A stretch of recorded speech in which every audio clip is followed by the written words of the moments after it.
തിരുവനന്തപുരത്ത് സഹകരണ ബാങ്ക് നിക്ഷേപം ലഭിക്കാത്തതിനെ തുടർന്ന് ആത്മഹത്യ ചെയ്ത സോമ സാഗരം പണത്തിനായി സമീപിച്ചിരുന്നുവെന്ന് സമ്മതിച്ച് പെരുമ്പഴുതൂർ സർവീസ് സഹകരണ ബാങ്ക്. മകളുടെ വിവാഹം, വീട് പുതുക്കൽ തുടങ്ങിയ ആവശ്യങ്ങൾ പറഞ്ഞിരുന്നുവെന്നും എന്നാൽ ഗുരുതരാവസ്ഥ ബോധ്യപ്പെട്ടില്ലെന്നും ബാങ്ക് സെക്രട്ടറി ജയകുമാർ പറഞ്ഞു. ഏകദേശം 1 ലക്ഷം രൂപയോളം 4-5 തവണയായി പണം നൽകിയിട്ടുണ്ട്. ഇത് അത്ര അത്യാവശ്യമാണെന്ന് കരുതിയില്ല. ആദ്യം വീട് പണിയാണെന്ന് പറഞ്ഞത്, പിന്നീട് പറഞ്ഞു മകളുടെ കല്യാണമാണെന്ന്. കല്യാണം ഉറപ്പിച്ചിട്ടൊന്നുമില്ലായിരുന്നു. സഹകരണ ബാങ്കിൽ നിക്ഷേപിച്ചാൽ പണം തിരികെ കിട്ടില്ലെന്ന ഭീതിയുടെ പുറത്താണ് അദ്ദേഹം നിക്ഷേപം തിരികെയെടുക്കാൻ വന്നതെന്നാണ് വസ്തുത. കണ്ടലയിൽ പ്രശ്നം വന്നപ്പോൾ നിക്ഷേപകരുടെ വലിയ ഒഴുക്കുണ്ടായിരുന്നു. ഞങ്ങൾ കുറേയൊക്കെ കൊടുത്തു തീർത്തു.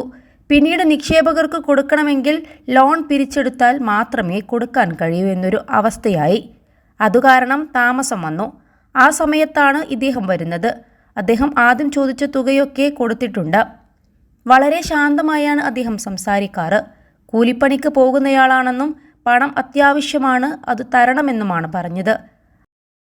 +2 ഡിഗ്രി കഴിഞ്ഞവർക്ക് വേൾഡ്സ് ഫസ്റ്റ് AR/VR ക്ലാസ് റൂമിലൂടെ സ്മാർട്ട് ഫോൺ എഞ്ചിനീയർ ആവാം. കൂടുതൽ അറിയാൻ വിളിക്കൂ ബ്രിഡ്കോ ആൻഡ് ബ്രിഡ്കോ. അദ്ദേഹം ഇക്കാര്യത്തിനാണ് ആത്മഹത്യ ചെയ്തതെന്നുള്ള കാര്യം അറിഞ്ഞപ്പോൾ ഞങ്ങൾക്ക് തന്നെ അതിശയമാണ്. കാരണം അദ്ദേഹം ഒരിക്കലും അങ്ങനെ സംസാരിച്ചിട്ടേയില്ല. പണം നൽകിയില്ലെങ്കിൽ മരിക്കുമെന്ന തരത്തിലൊന്നും ഞങ്ങളോട് ഇതുവരെ സംസാരിച്ചിട്ടില്ല. നിക്ഷേപകർക്ക് പണം നൽകാൻ പറ്റിയ സാഹചര്യമല്ലെങ്കിലും കുറേയൊക്കെ ഞങ്ങൾ കൊടുക്കുന്നുണ്ട്. അതുകൊണ്ടാണ് ഈ സാഹചര്യത്തിലും നിലനിൽക്കുന്നതെന്ന് ജയകുമാർ അറിയിച്ചു. ഇന്നലെ രാത്രിയോടെയാണ് നെയ്യാറ്റിൻകര മരത്തൂർ സ്വദേശി സോമ സാഗരം മരിച്ചത്.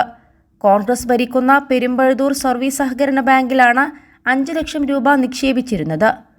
മകളുടെ വിവാഹ ആവശ്യത്തിന് തുക പിൻവലിക്കാൻ ശ്രമിച്ചപ്പോൾ സാധിച്ചില്ലെന്നും ഇതേ തുടർന്നാണ് വിഷം കഴിച്ചതെന്നുമാണ് അറിയിക്കുന്നത്. 2 ആഴ്ച മുൻപാണ് വിഷം കഴിച്ചത്. 21 ലക്ഷത്തോളം സന്തുഷ്ടരായ ഉപഭോക്താക്കളും 2 ലക്ഷത്തോളം തിമിര ശസ്ത്രക്രിയകളും പൂർത്തിയാക്കിയ മലബാറിലെ ഏക കണ്ണാശുപത്രി Al Salama high hospital, hospital road, Perinthalmanna.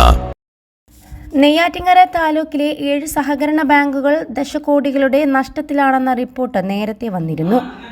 വ്യാജ നിയമ ഉത്തരവുണ്ടാക്കി അനധികൃത നിയമനം നടത്തി എന്നതടക്കം നിരവധി ആക്ഷേപങ്ങൾക്ക് വിധേയമായ പെരുമ്പഴുതൂർ സഹകരണ ബാങ്ക് UDF നിയന്ത്രണത്തിലുള്ളതാണ്.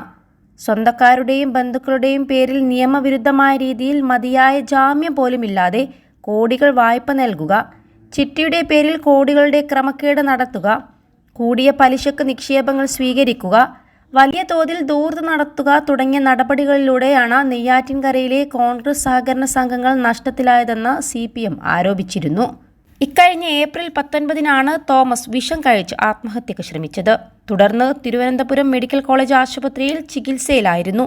ഇന്ന് പുലർച്ചെയോടെയാണ് മരണം.